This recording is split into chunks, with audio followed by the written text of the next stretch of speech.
so many things about MP3s and the streaming and the sharing of music is interesting to you. So I'm going to go a little bit off the reservation here.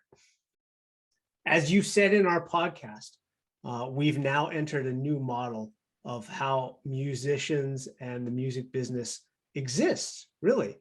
Because when we were talking about MP3s, that was the door that was opening to digital consumption, and therefore the sale of CDs, as we all know, in the past 20 years, have gone from a multi-billion-dollar industry to meh, right? It's not, almost nothing left over.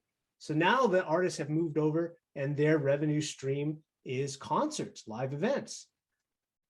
With that as the framework, where do you see, based on your knowledge, your experience, your love of music, where is the music industry going next?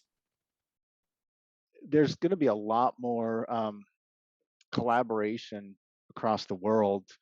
The ability to plug into a computer and recording studio dashboard and get effects on your instruments and connect with somebody in a different country. So Candy Dulfer, I'm a big Candy Dulfer fan, saxophone player from Europe. But anyway, she during the pandemic, she was doing live streamed recordings of jam sessions with artists in 3-4 different countries. That was amazing. I attended a Sarah McLachlan concert with Lyle Lovett. Now Sarah McLachlan has a house in Whistler, British Columbia, a really nice house in the mountain region, and to be able to have cameras inside of Sarah McLachlan's house. She's got a little studio there with a grand piano. It's very beautiful. It's very scenic. It felt like, I think I paid $10 to attend this, live stream concert. And Lyle Lovett was, I think, somewhere in Texas, and he was streaming from his ranch or something like that. He had multiple cameras, and the two were playing together.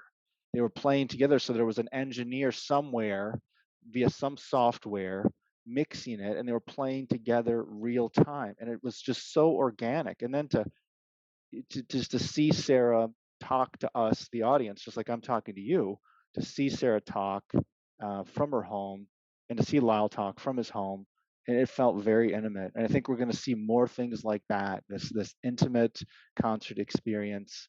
It's just going to continue to grow, and the digitization of old music, stuff that was on records in the past, way far in the past, is going to continue to be digitized, and they're going to try to enhance the quality of it. And, but record sales are coming back. That's the sort of irony of this, is that people actually like the older sound and the older experience of the record. So there's something to be said for the type of feel and sound you get from a record, from say a 60s album or a 70s album. I like that experience too. But then again, the digital advantage is you can just click and it goes to the next track. You can move around, where with a record you got to pick up the needle. I pointed because I think it was a watershed moment, at least for me personally, and I think it's got to be 15, 20 years ago that this happened. I don't even remember, but there was a collaboration where Natalie Cole sang the same song with her father that was recorded 40 years previously when he was alive. And they mixed the two of them. And so it was a duet between father and daughter. But of course, you're spanning life and time, and it could only have been accomplished because of the magic of technology. Yeah, and another example of that is the Queen and Adam Lambert tour. And I'm a big Queen fan and a huge Freddie Mercury fan, and just so much respect for Queen and Freddie Mercury. But nobody sang like Freddie Mercury. And so this tour that Queen has done with Adam Lambert, they do sort of a dedication part of it where they actually bring Freddie's vocals blended with Adam's vocals, and it really sounds beautiful. So, and you're going to see more of that, where there some artist whose vision and talent was so unique.